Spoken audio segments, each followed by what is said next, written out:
Perhaps the most famous editorial ever written appeared in the New York Sun more than a century ago.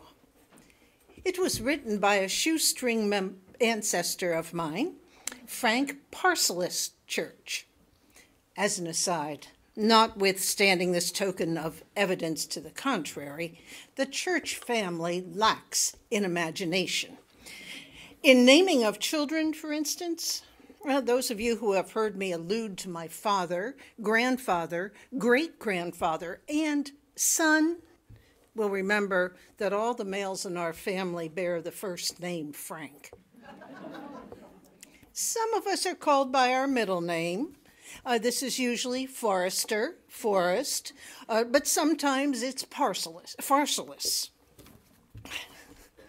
In response to the doubts of one of his young readers, Frank, the editor, wrote, "Yes, Virginia, there is a Santa Claus.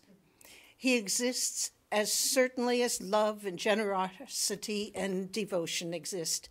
And you know that they abound and give to your life its highest beauty and joy.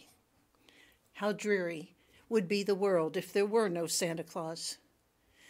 It would be like as dreary as if there were no Virginias.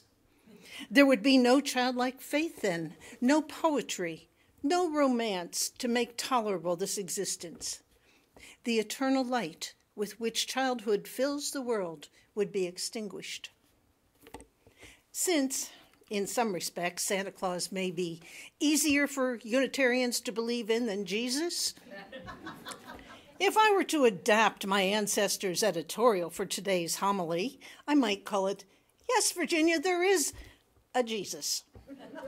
The baby Jesus wrapped in his swaddling clothes and lying in the manger." Let's begin with the star. Just like Frank Farcelus Church's Santa Claus, the Christmas star leads us not away from ordinary things, but straight to the very heart of them. It points not to the heaven, but to the earth, to a stable yard, to a newborn child. Here's the greatest miracle of all, a mystery without need for miracle, itself being miraculous. So shake off, pardon me, your skeptical airs for a moment. You don't believe in the star? Well, think again. There are 100 billion stars in our galaxy and over 100 billion galaxies. In the universe, each one of us has about 1.5 trillion personal stars. The star to person ratio is 1.5 trillion to 1. I have an idea. Let's pretend we don't have the faintest notion of what Christmas is all about. I can promise you we're not far from the mark. What an extraordinary thing we have to look forward to. A star shines, your star, one of your 1.5 trillion stars. The heavens are filled with celestial music. And what happens? It's really quite astounding.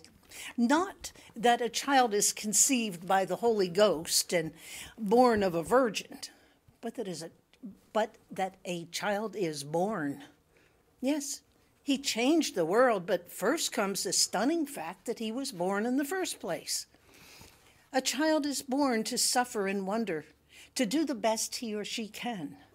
A child is born to love and serve, to fail and recover, and of course, to forgive. A child is born to sing in the darkness and cry in the sunlight and say a million wishes. That's what Christmas reminds us to do, to wish on a star. But there's something else worth pondering about this miracle. Not so much the moral, but the morals of the Christmas story. A child is born. He becomes a man.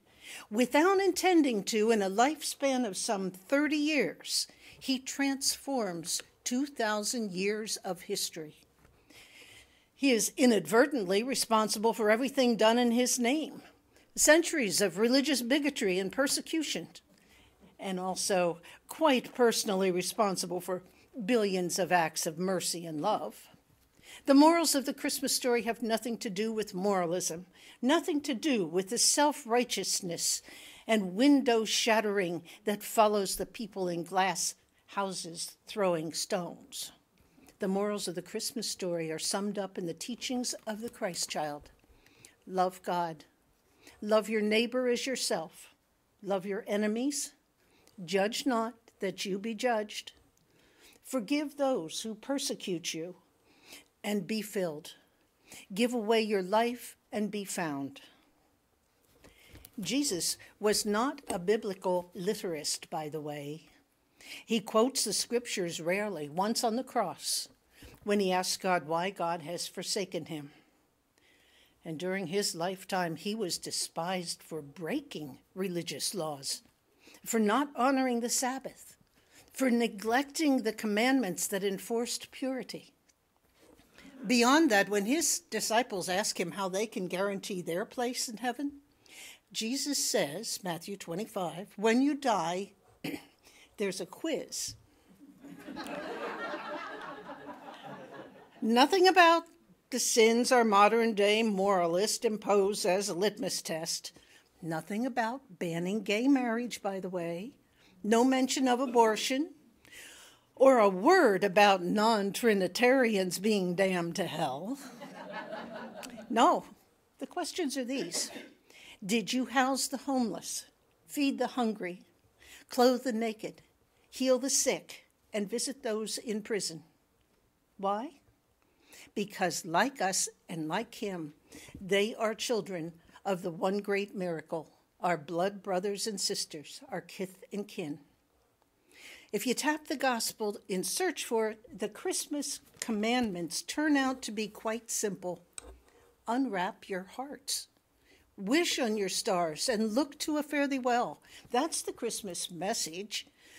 Man, woman, child, danger, hope, fear, wonder, sacrifice, glory, betrayal, death, immortal love, even fear.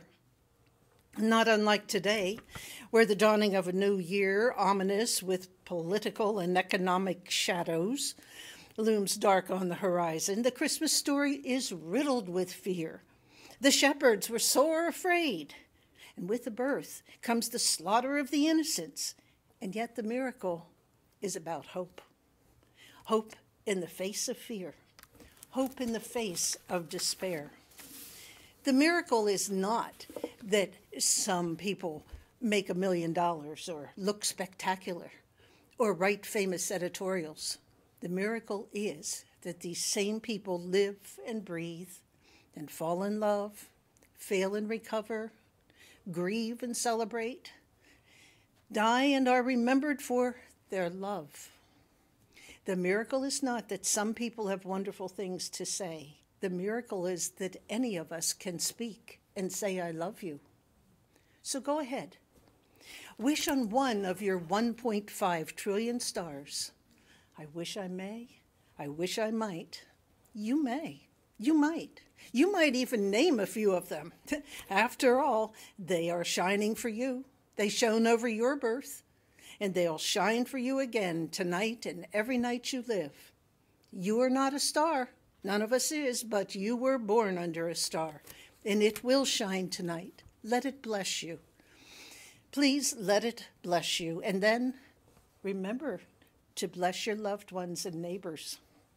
Make good on your star. Take its light, make it your light, and make it shine. And as you do, you will remember that, yes, there is indeed a Jesus. There's also a Joseph and a Mary, even a surprising number of Virginias, and the occasional Forrest and Pharsalus. In fact, there are so many stars that we can't even begin to count them. We can't even begin. All we can do is say a wish on one or two and then go out and love and serve to the fare thee well. After all, it's Christmas. If you're hunting for miracles, look no further. We should be absolutely starstruck by the wonder of it all. Blessed be.